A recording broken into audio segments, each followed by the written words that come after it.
อุดมรุ่งเรืองงามตาเจ้าน้อยบุญทาวงศาข้าหลวงบวงเชียงใหม่ปกครองหัวเมืองฟ้าทุ่มเทแรงกายแรงใจทุกชาติพันธุ์รวมใจรักษามัคคี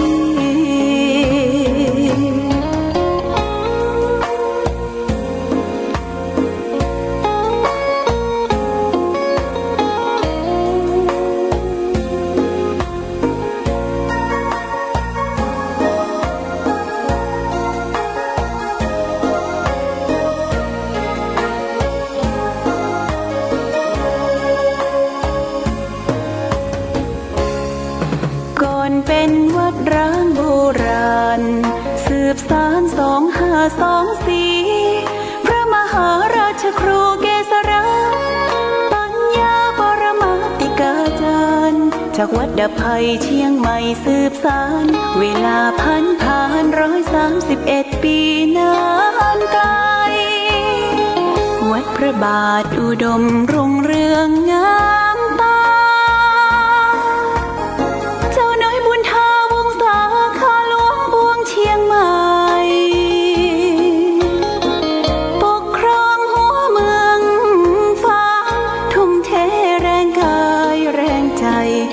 ชาติพันธุ์รวมใจรักษามัคคี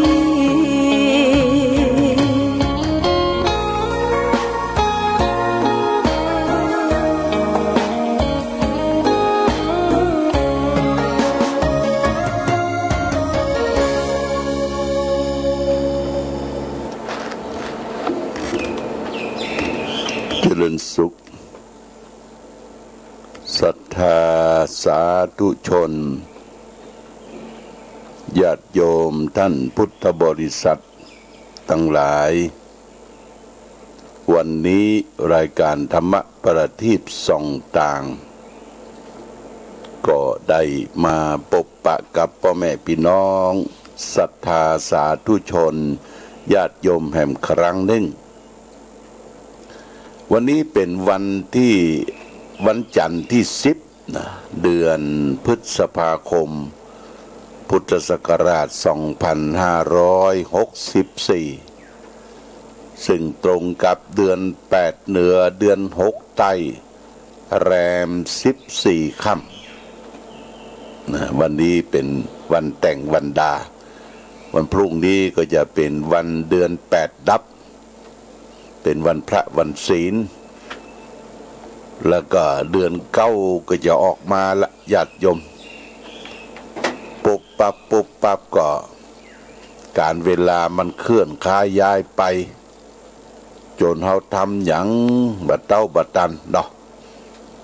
เดือน8ก็จะสิ้นไปเดือน9ก็จะเข้ามา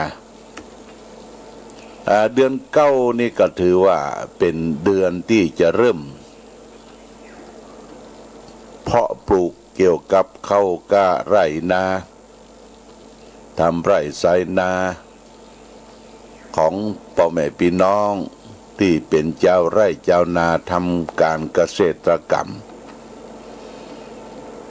ก็ฟ้าฝนปีนี้ก็รู้สึกว่าจะดีสักหน่อยเนาะมีฟ้าฝนตกลงมาฉโลมสถานที่ไร่ที่นาพืชพันธุ์ธัญญาหารก็เขียวชอุ่มกันไปทั่วแล้วก็ป่าไม้ภูเขาเหล่ากาเหลียวไปทางใดก็เขียวชอุ่มไปแต่ว่าพิษภัยของโรคภัยไข้เจ็บเรียกว่าโควิด19นั่นบางก็ยังบางบ่ฮดหายจางกันไปเตื้อนะต้องเฝ้าระวังกันอย่างเต็มที่อย่างเอายินข่าวทางส่วนกลางทางกรุงเทพทางปริมณฑลใกล้ๆประเด็นนี้มันไปตามตลาดนะตามตลาดตามชุมชนตามบ้านจองที่อยู่ใกล้ชิดกันโดยเฉพาะอย่างยิ่งก็ตีมั่วสุมกัน เฉลิมฉลองกันป้องแล้วก็ในสลัมญาติโยมเนี่ยสลัมที่อยู่ที่อาศัยคนแออัดคำว่าสลัมนี่ก็คือการอยู่ของผู้คนที่แออัดบ้านเฮานี่ก็บ่มีเนาะสลัมมันจะมีในเมืองใหญ่จะแปลงบ้านเนี่ยบ้านบ่ใหญ่เท่าใดอยู่กันติดนะเป็นชุมชนเป็นซอยที่เข้าไปบางทีก็ซอยนั้นรถเข้าบ่ได้อาจจะเป็นซอยแคบมีน้ำขังมีน้ำจึงน้ำนองอยู่ใกล้แม่น้ำที่จะไปได้ก็รถเครื่องการสัญจรเรียกว่าอยู่ตามซอกตามซอยตามสลัม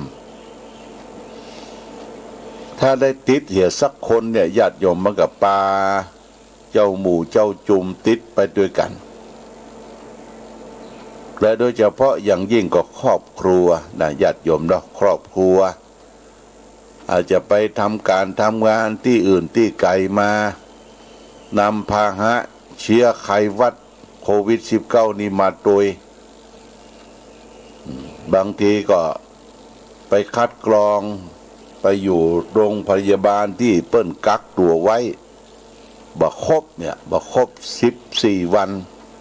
หรือลักเล็ดลอดออกงอเหี่ยก้อนเนี่ยญาติโยมนี่ก็สำ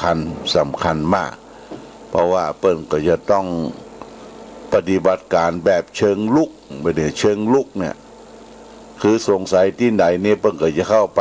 เอาหมอเอาแพทย์ไปตรวจไปดูแลนี่ก็คือความหวั่นไหวของโรคภัยไข้เจ็บในปัจจุบันเนี่ยมันเกิดขึ้น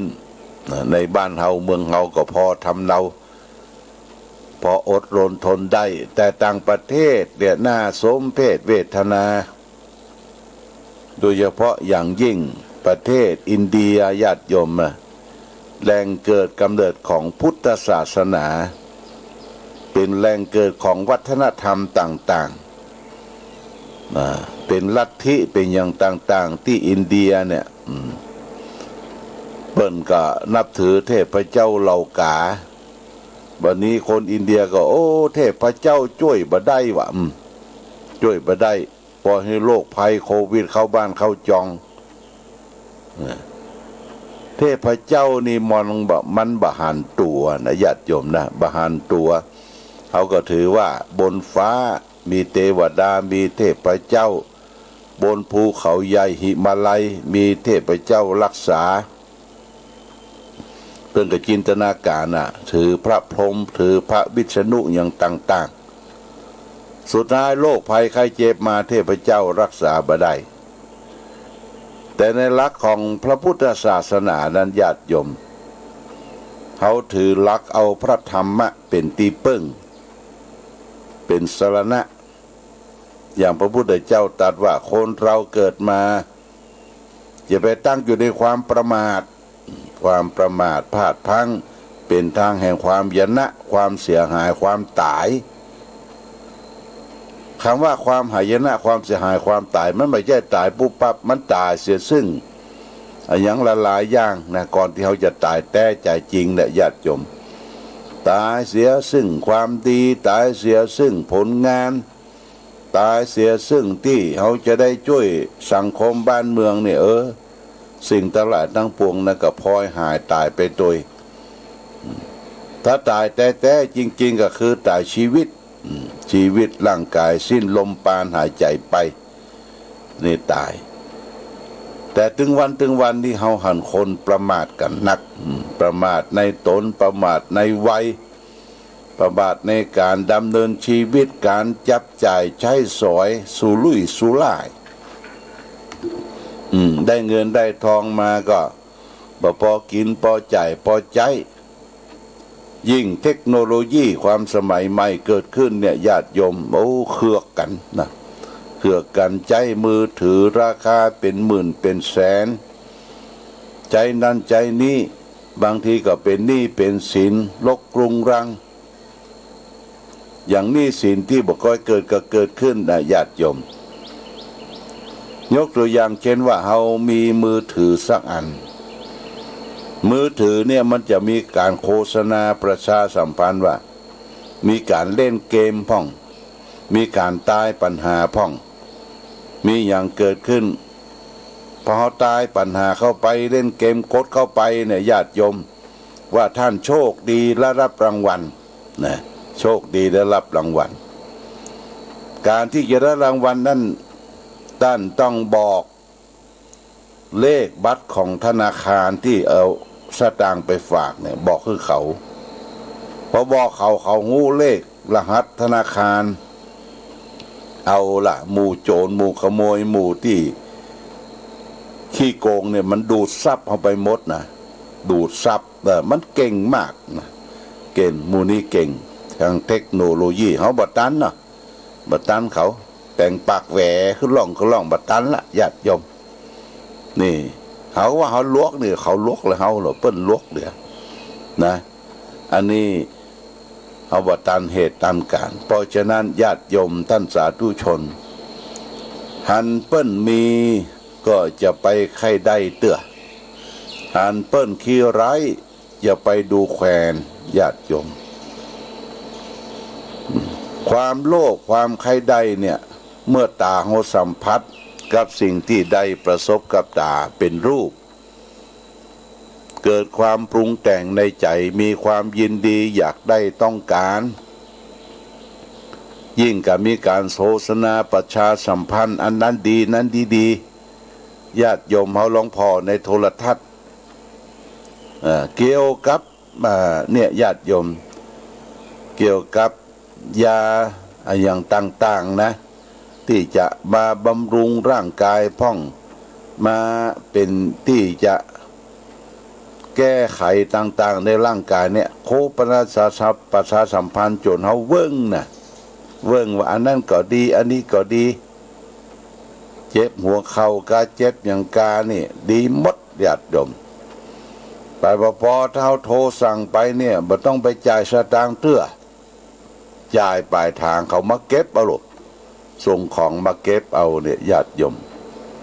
หรือเครื่องใจไม้สอยเครื่องไฟฟ้าเครื่องอย่างนี้ไม่ใช่ดีเท่าใดนะอาตมาก็เคยสั่งมาใจเป็นเครื่องใจไม้สอยใจได้บ่เมินเป็นขลุขละมันบ่คงทนถาวรเฮาตกเป็นทาสของการโฆษณาประชาสัมพันธ์เพราะฉะนั้นท่านทั้งหลายญาติโยมท่านสาธุชนทุกท่านก็พึงระมัดระวังคนตึงวันนี่คนดีก็หลายคนหายก็นักญาติโยมนะยิ่งเศรษฐกิจบ้านเมืองฝืดเคืองเงินทองจับจ่ายใช้สอยรายได้บ่พอกับรายจ่ายบ่พอกับรายจ่ายที่เขาจ่ายตึงวันคนดีก็นักคนร้ายก็หลายเขาพอหน้านี่พอหน้าหูแต่ใจเขาหูเด้อใจนี่ใจจิตใจก้อมใจปัดญาติโยมบ่หูจักของไปเป็นของไปมีใจแค่ได้ยินดีอยากได้ต้องการวันนี้จะเอาธรรมะทางสุขใจมาฝากท่านญาติโยมสาธุชนทั้งหลายเรื่องแมลงวันแมลงวันนี่เป็นภาษาไทยถ้าจะเป็นภาษาเมืองก็คือแมงงนเขียวพ่องแมงงนติดตามบึกพ่องเนี่ยมันเป็นการนำพาหะเชื้อโรคมันไปเกาะไปตอมไปเสาะกินของสิ่งสกปรกแล้วก็มาเกาะมาตอมไข่คางกับของที่เขากินเขาใจเนี่ยญาติโยมแมลงวันเปิ้นว่าจะได้ญาติโยมเพราะว่าวิสัยของคนพราหมณ์มีปัญญาอ่อนไผจะสอนให้รู้จักคุณงามความดีนั้นยากนักนะเพราะเขารู้จักแต่เรื่องร้ายชอบผลควายแต่การทำบาปหยาบจ้าภาวะเหล่านั้นเป็นอาหารอันโอชะของจิตใจของเขาการที่จะแนะนำคนพาลให้ทำความดี จึงไม่ใช่เป็นของง่ายเพราะเขาบ่รู้จักความละอายบ่มีความเกรงกลัวต่อกันทำบาปทุจริตประดุจดังแมลงวันพอใจในการเสาะแสวงหาสิ่งลามกปฏิกูลฉันนั้นส่วนบัณฑิตผู้มีสติปัญญารู้จักเหตุจักผลรู้จักตนรู้จักประมาณย่อมมีปกติฟักใฝ่สมใจในการบำเพ็ญคุณงามความดีเขาจะมีความขยะแขยงน่ากลัวต่อการกระทำบาปกรรมทั้งปวงประดุจดังพมรชาติย่อมเสาะแสวงหากินสุคนจากบุพภาอันน่าพิรมฉันนั้นคือหมู่พึ่งหมู่พมรหมู่อย่างต่างๆเนี่ยก็เสาะหากินรสของดอกไม้ที่มันมีรสหวานรสหอมเนี่ยนี่ก็คือเป็นที่น่าอภิรมย์ฉันนั้นนี่คือกฎแห่งความจริงที่สำหรับวัดคนให้รู้ว่าใครเป็นผู้ดีใครเป็นคนชั่วใครเป็นคนพาลใครเป็นบัณฑิตใครเป็นอริยะใครเป็นอนาริยะได้ประการหนึ่งแมลงวันแสวงเสพด้วยลามกพรานชาติเสาะสิ่งรกเรื่องร้ายภูมิราเห็ดเหินหกหาบุตรบานานักปราดหรือห่อนไม้มันสู้แสวงธรรมนี่โลกกนิษฐ์นะญาติโยม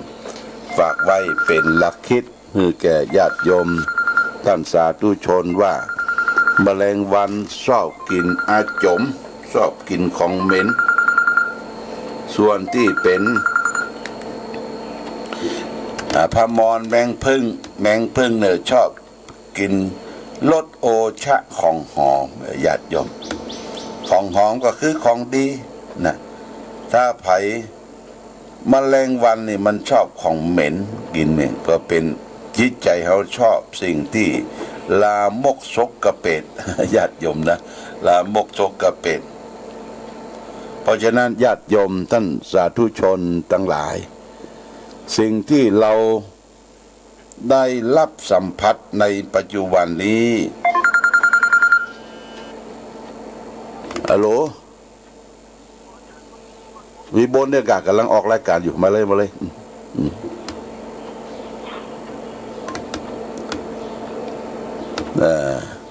เพราะฉะนั้นฝากเป็นหลักคิดคือแก่ญาติโยมท่านสาธุชนคือเขาจะทำความดีเนี่ยมันยากนะไม่ใช่ว่าทำง่ายต้องอดทนต้องทนต่อทุกสิ่งทุกอย่างทนต่อกรรมแจ้งจักหักกระดูกคนด้านคนนี้เพราะบางคนเนี่ยบ่ประสงค์ให้หันคนอื่นได้ทำความดีญาติโยมแต่เปิ้นทำความเสียหายความหายนะเนี่ยคอยที่จะดักดานติเตือนว่ากล่าวถ้าเปิ้นทำความดีแทนที่จะสั่งเสริญเส้งซ่องยกยอปอปั้นแบบเนี้ยบ่ทำเนี่ยญาติโยมนิสัยของคนเป็นจะนั้นเพราะฉะนั้นญาติโยมเขาต้องฝึกฝนอบรมตั้งใจจิตใจแน่วแน่มั่นคงการทำคนดีก็เหมือนเข็นคกขึ้นภูเขามันยากญาติโยมมันยากนะทำความชั่วเหมือนเขากิ้งอย่างลงดอยลงอย่างกิ้งกำเดียวนะกิ้งกำเดียวลงเวยลงง่ายเพราะฉะนั้นญาติโยมท่านสาธุกำลังใจนะกำลังใจแก่หมู่เฮาและท่านทั้งหลายต้องอดทนเอาวัตถุประสงค์ในการที่ได้ออกรายการก็ดีออกวิทยุก็ดีเนี่ยก็เพื่อจะส่งเสริมให้หมู่เฮาและท่านทั้งหลายได้ทำความงานความดียกตัวอย่างง่ายๆก็คือตื่นเช้าคือได้ไหว้พระสวดมนต์6 โมงได้ญาติโยม สถานีก็ทางวิทยุชุมชนคณะสงฆ์อำเภอฝางเขาก็จะเปิดญาติโยมได้ไหว้พระสวดมนต์แปลประมาณสักกึ่งชั่วโมงนะเมื่อเจ้าเมื่อค่ำกับ18 นาฬิกา 6 โมงเย็นก็เปิดญาติโยมได้ทำวัดสวดมนต์คลอกันไปก็ประมาณสักกึ่งชั่วโมงเสร็จแล้วก็ปฏิบัติด้วยตนเองเดินจงกรมพ่องภาวนาพ่องก็เนี่ยไปทำไปสิ่งทั้งหลายทั้งปวงที่นำเป็นอดีตก็ดีอนาคตที่มาข้างหน้าก็ดีจะไปพะวงนักลำไปญาติโยม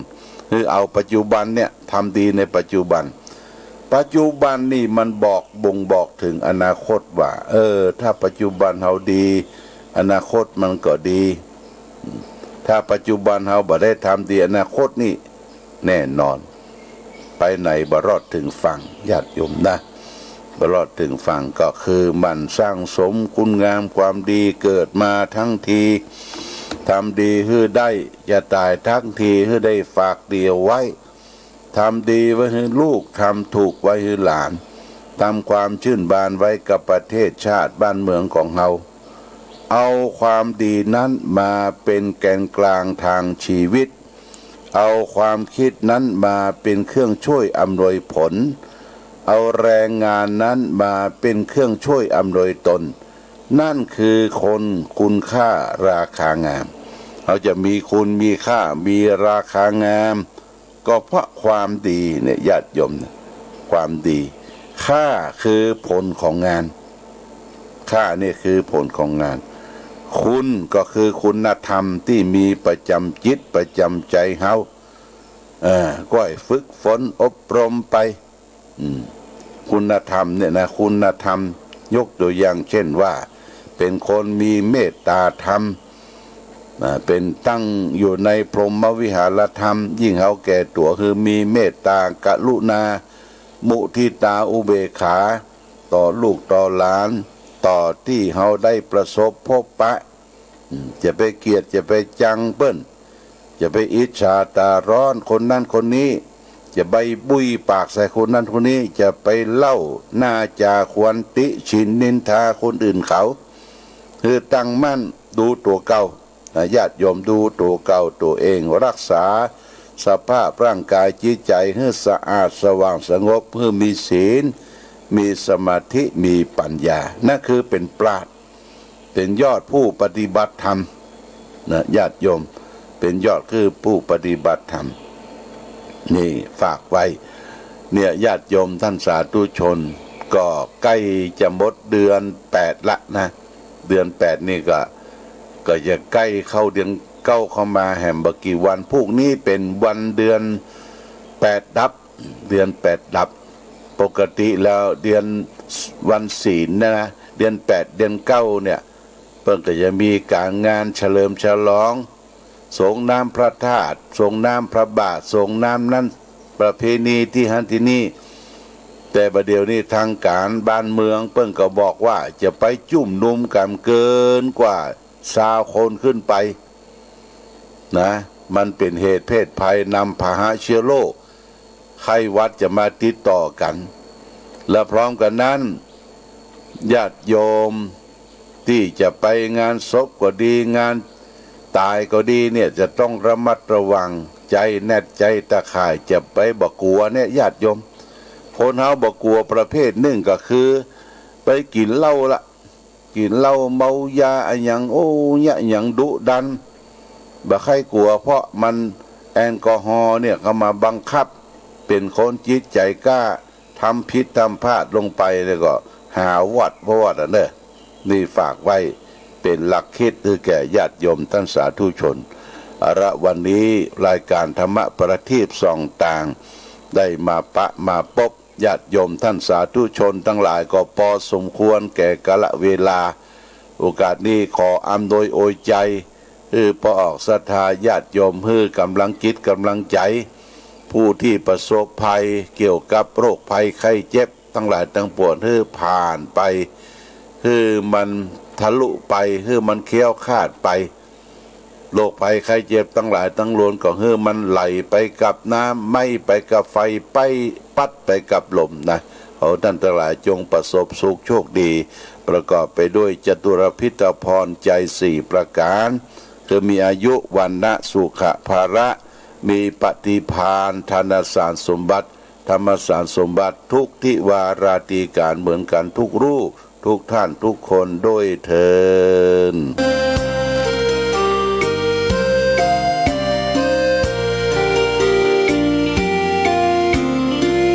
พื้นดินถิ่นแคว้นในแดนกว้างขวาง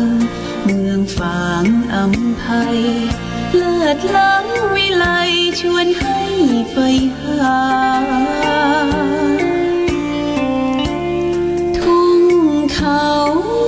เนาไพรหากใครได้มาม่วนใจนักหนาได้มาแอวเมืองฟ้าชุ่มเย็นช่ำล้ำเที่ยวทำตับเต่าแดนเก่าโบราณเรียบล้อลำธารเที่ยวดอยอ่างขางเขื่อนน้ำแม่นางเยี่ยมชาวบ้านยางป่าคาดอยลางกลางถ้ำผาพึ่งพนา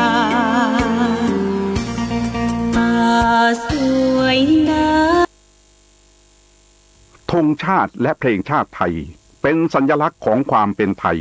เราจงร่วมใจยืนตรงเคารพธงชาติด้วยความภาคภูมิใจในเอกราชและความเสียสละของบรรพบุรุษไทย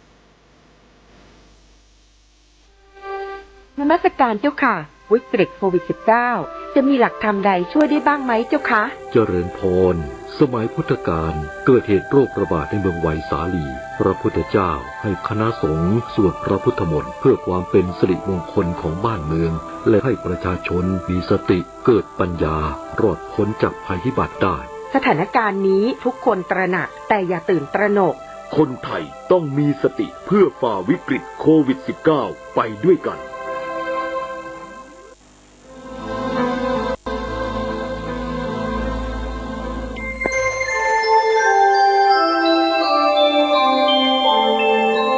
ขณะนี้ท่านกำลังฟังสถานีวิทยุกระจายเสียง FM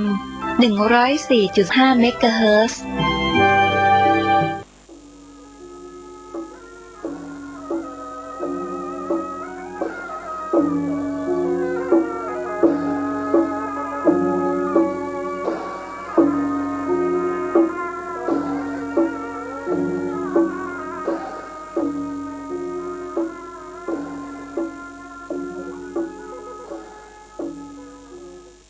ขอความเจริญในธรรม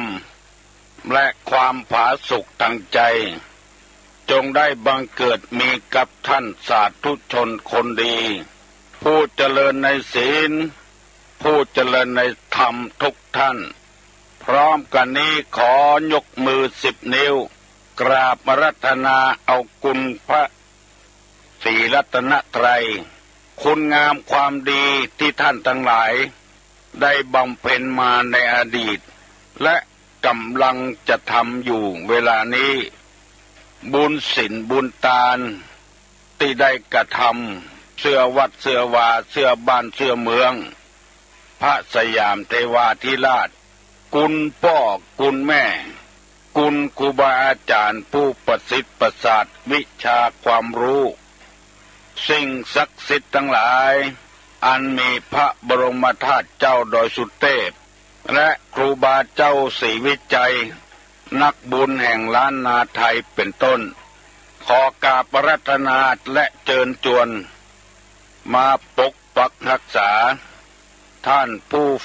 รับฟังรายการทุกท่านให้ท่านทั้งหลายมีความสุขกายและสุขใจสุขกายนั้นให้ปราศจากโรคภัยไข้เจ็บอันร้ายแรงสุขใจนั้นให้ปราศจากซึ่งความโลภความโกรธและความหลง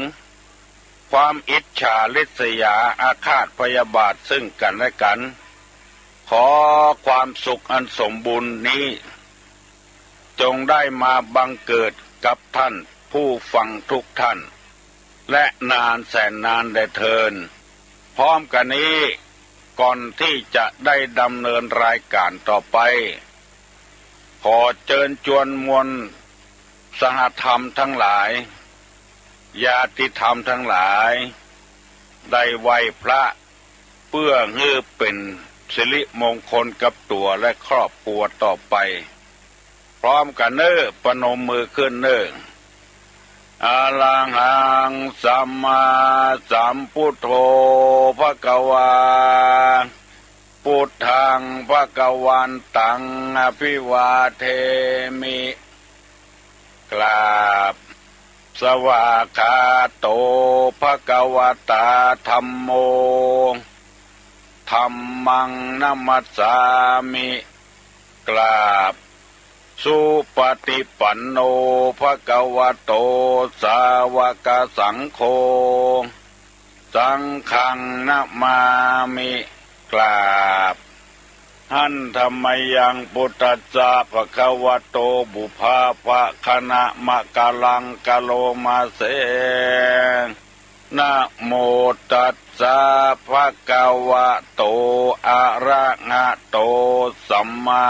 สัมพุทธัสสะนะโมตัสสะภะคะวะโตอะระหะโตสัมมาสัมพุทธัสสะ นะโมตัสสะภะคะวะโตอะระหะโตสัมมาสัมพุทธัสสะพุทธังสรณังกัจฉามิธัมมังสรณังกัจฉามิสังฆังสรณังกัจฉามิตุติยัมปิพุทธังสรณังกัจฉามิตุติยัมปิธัมมังสรณังกัจฉามิตุติยัมปิสังฆังสรณังกัจฉามิตติยัมปิพุทธังสรณังกัจฉามิตติยัมปิธัมมังสรณังกัจฉามิตติยัมปิสังฆังสรณังกัจฉามิอิติปิโสภควาอะระหังสัมมาสัมพุทโธวิชชาจารณะสัมปันโนสุขโตโลกาวิทูอนุตตโลปุลิสะธัมมสารถิสัทธาเทวะมนุษย์สานังพุทโธภควาติสวากขาโตภควตาธัมโมสันติทิโกอากาลิโกเอหิปัสสิโกโอปนะยิโกปัจจัตตังเวทิตโพวินโยหิติสุปฏิปันโนภควโตสาวกสังโฆอุจุปฏิปันโนภควโตสาวกสังโฆญาญาปฏิปันโนภควโตสาวกสังโฆสามิจิปฏิปันโนภควโตสาวกสังโฆญาติตังจัตตาลิปุริสายุคานิอัฏฐาปุริสาปุคลาเอสะภควโตสาวกสังโฆอาหุไนโยปาหุไนโย ทักขิไนโยอัญจลิกาละนิโยอนุตตรังปุญญเขตังโลกัสสาติกราบหนึ่งกราบสองกราบสามมาแถมแล้วนึมาแล้วเสียงก้องเสียงมองต่ำเข้าเสียงตุเจ้าเทศนาธรรมมาถึงหอถึงเฮือนถึงบ้านถึงจองถึงในเฮือนครัวไฟมาถึงรถถึงลาที่กำลังขับอยู่มาเพื่อประกาศธรรมงายของคว่ำที่ทับถมมานานแล้วคือธรรมะในทางพระพุทธศาสนาช่วยกันขัดเกลาความเดือดร้อนวุ่นวายให้เบาบางขึ้นกูเจ้าเวลา6 โมงถึง 7 โมงเป็นเวลาว่างพอดีมีการเล็กๆน้อยๆเช่นขับรถไปตามถนนนั่งลุกนั่งเฝ้าให้เข้าซักผ้าซักครัวเป็นงานเบามือก็ทำการไปโดย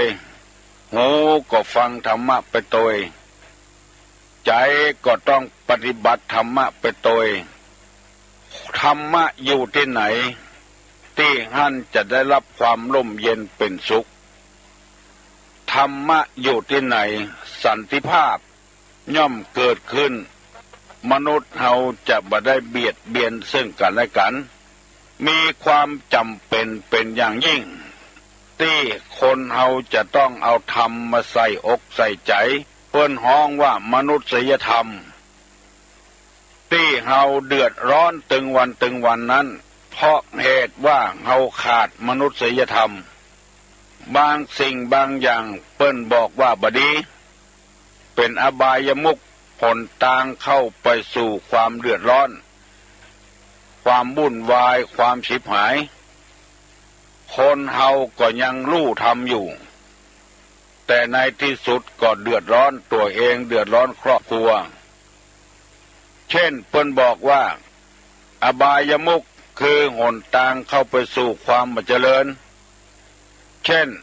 นักเลงสุราคนเฮาก็ยังไปกันอยู่แล้วก็เดือดร้อนทางร่างกายตับแข็งกาปอดบวมกาหลอดลมอักเสบกาเป็นหน้าบวมก็ยังกินอยู่เพราะคนเฮาฟังธรรมแล้วบ่ได้เอาไปปฏิบัติยังเอากันอยู่หมู่นี้เป็นต้นถ้าเฮาฟังโดยปฏิบัติโดยจะบ่มีปัญหา2อบายมุขนอกจากนักเลงสุราแล้วนักเลงเล่นการพนันก็เอาอยู่ฟุตบอลโลกเปิ้นเตะกันเมืองนอกเมืองนาคนเฮาก็ยังเล่นการพนันอยู่ตำรวจไล่จับได้ยับก็เดือดร้อนลอตเตอรี่กาหวยกาเปิ้นว่าเป็นอบายมุขเป็นเหตุเดือดร้อนคนเฮาก็ยงมุ่นไปหาอยู่ซื้อบ่ถูกก็โวยวายตำรวจเจ้าหน้าที่เปิ้นไปจัดการเปิ้นบ่ฮือคนได้ลงได้หลงคนที่มัวเมาในอบายมุขยังไล่ต่อต้านอยู่อันเนี้ยคือความเดือดร้อนเกิดขึ้นจนทุเจ้าอยู่บ่ได้กระเสือกกระสนไปเลยเพราะแรงของอบายมุขทั้งนั้นเพราะฉะนั้นพี่น้องทั้งหลายเฮาฟังโดยเฮาเอามาพินิจพิจารณาโดยเอามาใจโดยอย่าไปว่าแต่คนธรรมดาเลยแม้แต่พระสงฆ์พระเจ้ารู้แล้วบ่ได้ปฏิบัติตามนั้นตอนหลังมาก็เดือดร้อนเพราะเป็นอบายมุขจึงให้ขอเชิญชวนท่านทั้งหลายฟังโดยพิจารณาโดยแล้วประพฤติปฏิบัติโดยบางคนเปิ้นฟังธรรม ฟังแล้วรู้สึกว่ามีความรู้ความเข้าใจครอบครัวดีขึ้นบางคนเปิ้นฟังตัวบ่ฟังไปใส่ร้ายป้ายสีเปิ้นจำเปิ้นไปบวชเป็นตุพ่องเป็นชีพ่องอันอย่างมูนี้เป็นต้นว่าบัดตันสมัยคนที่ปฏิบัติธรรมคนที่ว่าให้เปิ้นนั่นแหละเป็นคนบัดตันสมัย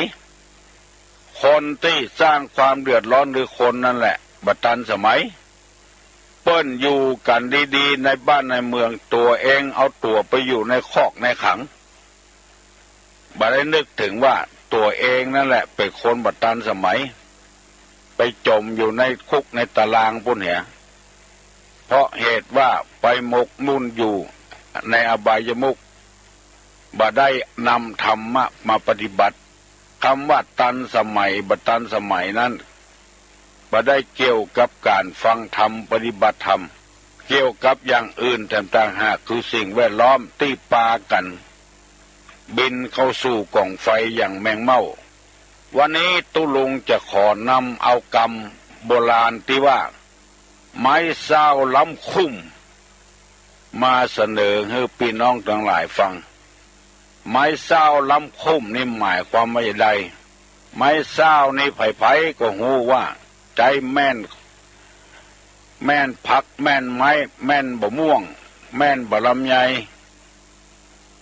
สอยคนไทยว่าสอยคนเมืองเขาว่าแม่นเอาแต่ถ้าไม้เศร้ามันยาวมันล้ำไปมันจะแม่นอย่างบ่ได้อุปมาเหมือนกับคนที่ตันสมัยล้ำไปเปิ้นฟังธรรมก็ว่าเปิ้นค่ำคือบัดตันสมัยพอสร้างความเดือดร้อนขึ้นมาแล้วกับปฏิเสธต่างๆนานาหาเหตุผลมาล้างบัดตันเห็นแล้วเปิ้นมีหลักฐานหมดตกหมดเสียงแล้วเลยล้ำคุ้มไปอวดตัวว่ามั่งมีสีสุขพอเดือดร้อนขึ้นมาไปเปิ้งปะพาใส่ไผ่บ่ได้เพราะตัวได้ล้ำไปแล้วอยู่ดีกินดีที่สุดมาไปอยู่วัดบวชเป็นพระอยู่ในวัดก็ไปถือตัวล้ำคุ้มไปบ่ฟังคำสั่งสอนของเจ้าวาดล้ำตี้ล้ำตางไปเปิ้นบอกว่าอย่าไปทำตัวเหมือนไม้เศร้าล้ำคุ้มที่โบราณเปิ้นว่าอยู่ไปตามน้ำทำไปตามตัวน้ำเปียงใดดอกบัวเปียงอันพฤติกรรมต่างๆวัฒนธรรมกาจริยธรรมกาประเพณีกาพื้นบ้านพื้นเมืองเฮาทำเชื้อใดเฮาก็ทำเชื้อนั้นจ้อยบ้านจ้อยเมืองสนับสนุนบ้านเมืองให้มันดีขึ้นอย่าไปเอาลัทธิอื่นประเพณีอื่นที่มันบ่ถูกต้องตามลัทธิบ้านเฮาเมืองเฮาเอามาทำเคยทำเชื้อใดก็ทำเชื้ออันมันจะบ่เดือดร้อนเพราะคนเฮามันเคยหูเคยตาแล้วไปเอาอย่างอื่นเข้ามาทำแทนปฏิบัติแทนมันบ่เคยแล้วก็มันก็บ่เมินตัวที่มันบ่เมินเพราะว่าคนมันบ่เป็นทำงานบ่เป็นเลยเป็นเหตุให้ลุให้หล่างไปมีหลายปฏิบัติตัวเป็นไม้เศร้าล้ำคุ้มมันสูงกว่าเปิ้นน้ำไปสุดแต่คนอื่นจะอาจเอื้อมเพราะฉะนั้นให้บั่นทอนตัวเองอย่าไปประกาศว่าเป็นคนหูคนวักกว่าเปิ้นน้ำไปอย่าไปประกาศตัวว่ามั่งมีสีสุขกว่าเปิ้นน้ำไปอย่าไปประกาศตัวว่ามียศถาบรรดาศักดิ์เป็นอันนั้นเป็นอันนี้ให้เปิ้นได้หูนักถึงเวลามาเปิ้นเป็นหัวหน้าเพื่อเป็นหัวหน้าก็เป็นบ่ได้เพราะไม้เศร้าล้ำคุ้มไปแล้วที่โบราณเปิ้นว่าเปิ้นจะจูงก็ลู่ไปก่อนเปิ้นจะซ่อนก็ลู่ตัวก้นเป็นคนที่ใจบ่ได้ อย่าไปทำตัวเหมือนไม่เศร้าลำคุ้มคืออยู่กับกันพอกินพออยู่กันเนี่ยมันจะได้ม่วนอกม่วนใจมีความสุขบานหวานใจเกิดขึ้นอันนี้ตุลงได้นำมาเสนอให้พี่น้องข้องป่ายทั้งหลายได้ฟังเพื่อเราจะได้ปฏิบัติตัวของเราให้ถูกต้องแต่เมื่อยามมีกลิ่นติ๊กเมื่อยามบ่มีพับตายิบจะง้อยลงมาอย่างเก่าบ่ได้แล้วเคยกินดีเคยอยู่ดีมาทำอย่างเก่าอย่างเดิมก็กลัวเปิ้นเล่าฮือเปิ้นว่าฮือเพราะตัวเองทำตัวเป็นไม่เศร้าล้ำคุ้มไปอย่างพองมีตำแม่นบ่ได้ละเพราะว่าไม้มันล้ำมะม่วงกาลำไยกามันอยู่ต่ำเขาจะไปแม่นเอาก็บ่ได้ละไม่เศร้ามันล้ำไปเหี้ยแล้วคนจะไปให้มันล้ำคนเหลือคนโดยพยายามทำตัวให้สูงกว่าเปิ้นลวกกว่าเปิ้นดีเหลือเปิ้นในที่สุดมาคนเฮาก็เสมอกันมาว่าไผผู้รักผู้ใหญ่เจ้าฟ้ามหากษัตริย์มีสมานัตตาคือเสมอกันมีเมื่อยเหมือนกันมีไอเหมือนกันมีเจ็บหลังเจ็บแอวเหมือนกันมีหูบดีตาบดีเหมือนกันอันนี้ขอฝากฝังไว้จะไปทำตัวเหมือนไม่เศร้าล้ำคุ้มปั้มเพลงภาวนาก็จะไปอวดไปอ้างให้ไผให้ทำเพื่อตนเองให้มีความสงบนอกจากคำว่าไม่เศร้าล้ำคุ้มแล้ววันนี้ตุลุงจะได้นำเอาธรรมะมาเสนอแก่พี่น้องทั้งหลายสำหรับคนที่เป็นเจ้าคนนายคนเจ้าคนนายคนนี้จะมีพ่อมีแม่เป็นต้นไปขึ้นไปแถมก็มีผู้ใหญ่บ้านมีกำนันขึ้นไปแถมก็มีนายอำเภอผู้ราชการจังหวัดต่างในบ้านในวัดนี่ก็มีเจ้าอาวาสมีเจ้าคณะตำบลเจ้าคณะอำเภอจังหวัดขึ้นไปแถมถ้าบ่มีคุณธรรมตามนี้แล้วจะเป็นผู้ปกครองบ้านดีบ่ได้แก่บ้านดีบ่ได้กำนันดีบ่ได้เป็นเจ้าอาวาสเป็นเจ้าคณะตำบลดีบ่ได้ธรรมะสำหรับผู้ที่มีความเป็นใหญ่โดยตำแหน่งโดยแต่งตั้งขึ้นมาหรือโดยเลื่อนขึ้นมาเองก็ตามเพิ่นบอกว่าผู้ใหญ่นี้จะต้องประกอบไปด้วยสังฆะวัตถุสี่สังฆะวัตถุสี่วัตถุที่เป็นเครื่องส่งเคราะห์ผู้ที่ต่ำกว่าเฮาเป็นต้นว่าเฮาเป็นพ่อเป็นแม่ก็อยู่สูงเหลือลูกเหลือเต้าเป็นแก่บ้านกำนันก็ตำแหน่งสูงกว่าเจ้าบ้านทั่วๆไป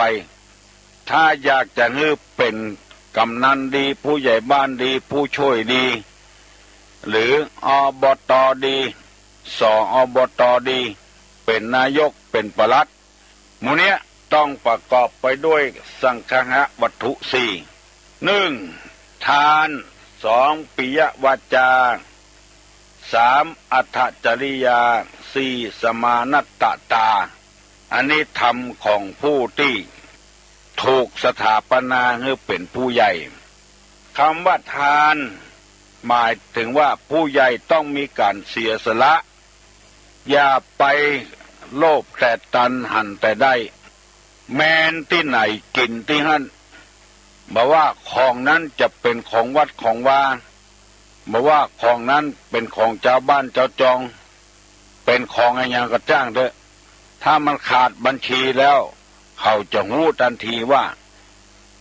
ผู้ใหญ่หรือว่าพ่อแม่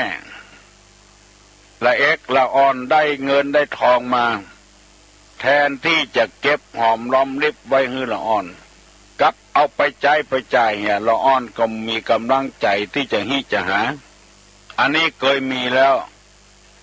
ต่างวัดเคยอุปการะละอ่อนเฮียนธรรมะจนสอบได้ธรรมศึกษาชั้นเอกต่างวัดก็สนับสนุนเต็มที่ให้รางวัลมีงานมีการอย่างให้รางวัล ศาสนาวันอาทิตย์ฮือรางวัลเตื้อนึงมีการแสดงอย่างงูลืมไปละแล้วก็ละอ่อนได้รางวัลตอบปัญหาธรรมะเนี่ยป่าตังวัดก็ฮื้อรางวัลละอ่อนปรากฏว่าละอ่อนบ่ได้มาเอาฮื้อป้อเปิ้นเป็นผู้มารับรางวัลแทนได้บกี่วันละอ่อนก็ปิกมาที่วัดมาถามว่าเงินรางวัลของน้องมีไหนทางวัดก็บอกว่าเอาฮื้อไปแล้วเอาฝากหมอนั่นหมอนี่ปรากฏว่าละอ่อนบ่ได้สักกำเอารางวัลละอ่อนไปซื้อกินเหล้าเนี่ยอันเนี้ยเป็นต้นตัวอย่างละอ่อนก็เลยให้โง่หมอหนึ่งตอบปัญหาได้หมอหนึ่งเอารางวัลไปซื้อกินเหล้าอันเนี้ยคือ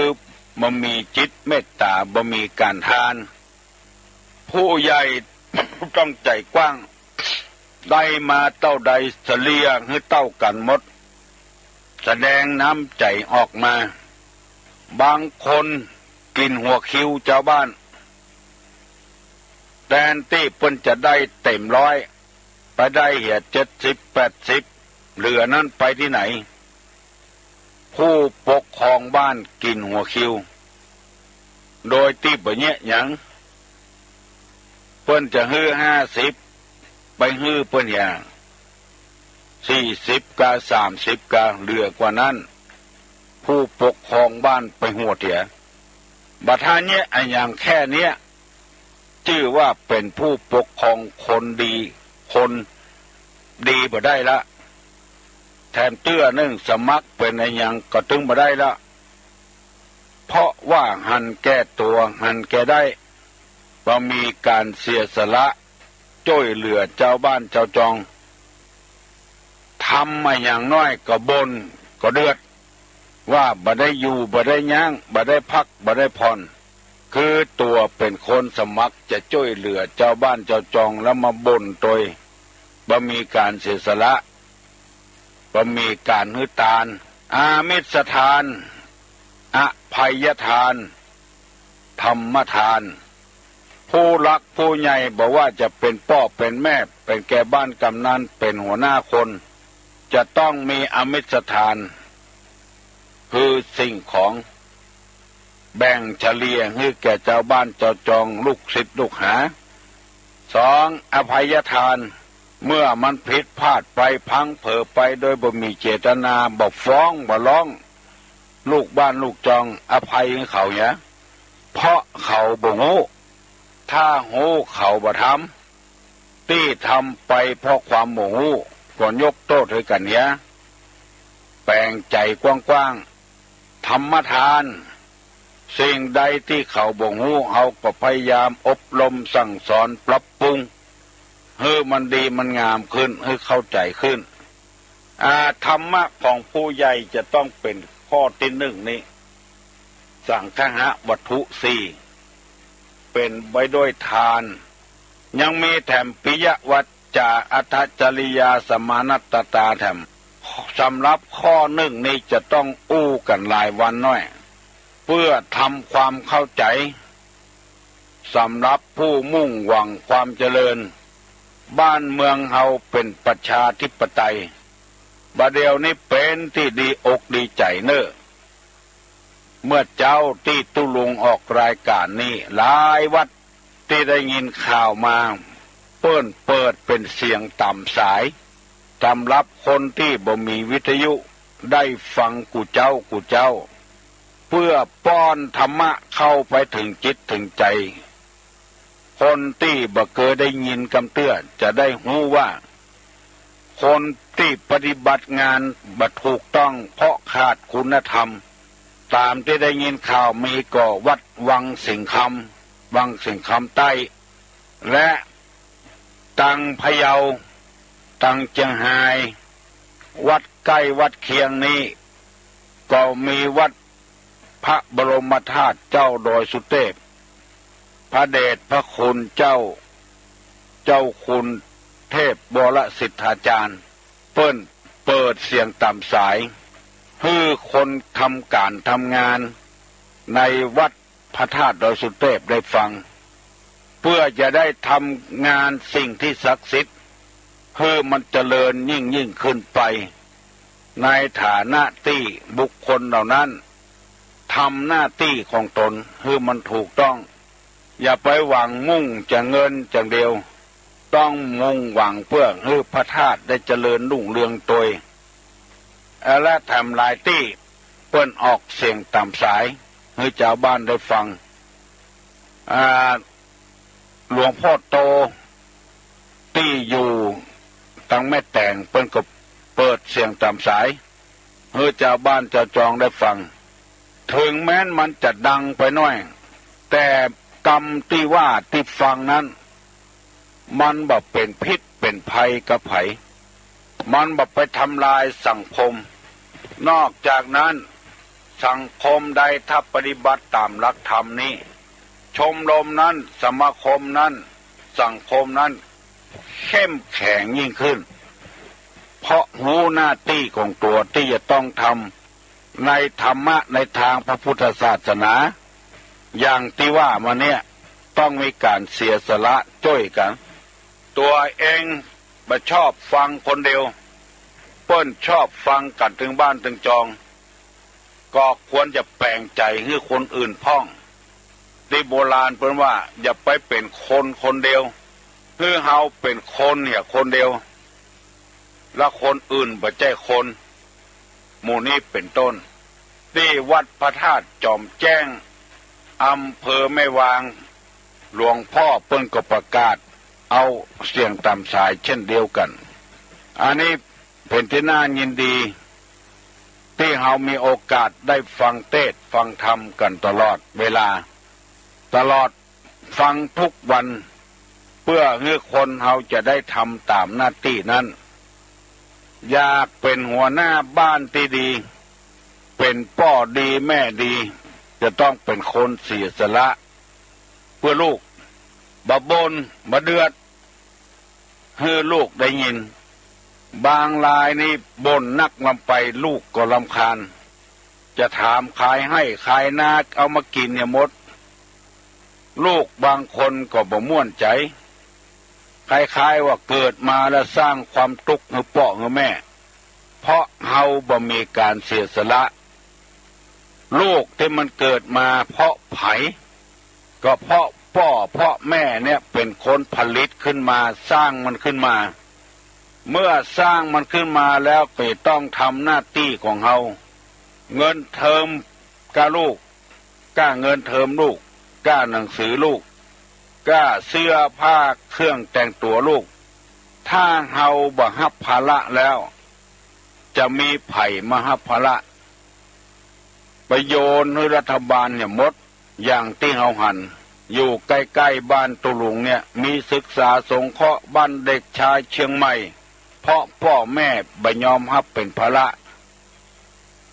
ถ้าตายไปก็ดีป่วยไปก็ดีบ่สามารถที่จะพอกไว้ลูกได้ก็ต้องเป็นภาระเอาไว้บ้านเด็กชายเอาไว้ศึกษาสงเคราะห์หมู่นี้เป็นต้นบ้านเมืองอยู่ได้ตึงวันเพราะคนมีคุณธรรมคนที่ปราศจากคุณธรรมแล้วถ้ามีเต็มบ้านเต็มเมืองแล้วอยู่บ่ม่วนอย่างเฮาจะฮู้ว่า3จังหวัดภาคใต้ตึงวันนี่นอนอยู่ก็บ่มีความสุขคนจะมาพกข้าวันใดบ่ฮู้ครูบาอาจารย์สอนนักเรียนอยู่ก็บ่มีความสุขเพราะคนมีขาดศีลขาดธรรมมีนักบะหิห้องไผห้องมันรับจ้างฆ่าคนทำลายคนถ้าเฮาไปถูกเชื้ออันพ่องเฮาจะเป็นเชื้อใดเฮาบ่ได้คำนึงมุ่งหวังแต่จะเอาเงินเอาทองส่วนเดียวอันนี้นำมาเสนอสำหรับข้อที่1นี้ที่ว่าหัวหน้าคนนี้จะเป็นไผก็ตามเป็นเจ้าอาวาสก็ตามเจ้าคณะตำบลก็ตามถ้าขาดสังฆะวัตถุข้อแรกนี้ก็ไปบ่ฮอดแล้วเฮาจะไปเวียงนั่งรถมันก็เสียสละให้เฮาก็เสียสละให้มันก็ไปฮอดเวียงได้ถ้ารถไปลุ ไปหลางกลางต้ากลางตางก็ไปบ่ฮอดหมู่นี้เป็นต้นเอาละ6 โมงครึ่งฝ่ายละมีโทรศัพท์เข้ามาแล้วอะโหลแล้วโอ้ยสาครับทุลุงครับของทุกจังหวัดนะครับเข้าใจนี่ครับเข้าใจดีเนาะครับผมต้องเป็นคนเสียสละนี่คือตัวเรื่องละอ่อนสอนละอ่อนมุกกรรมนะครับละอ่อนกับฟังจัดนะครับครับตอนนี้ตรงนิทานสอนใจละอ่อนมานี่ฟังมุกครับไปใจฮ้อนนะครับไปใจฮ้อนครับต้องเสียสละพ้องเนาะฟังธรรมมาหยกละใจฮ้อนครับมีนะรับรองครับครับภาษาครับครับเจริญพรครับมีธรรมอยู่สำหรับผู้ใหญ่สำหรับผู้น้อยก้อยละอ่อนฟังไปเถอะน้อยอย่าไปใจฮ้อนเน้อก็ขอความขอบคุณยินดีเน้อกูคนที่ให้ความร่วมมือทำเรื่องสังฆะวัตถุ4นี้ตุลุงจะได้นำมาอู้ทำเน้อก็หาได้ข้อเดียวสำหรับผู้ใหญ่ผู้ที่เป็นผู้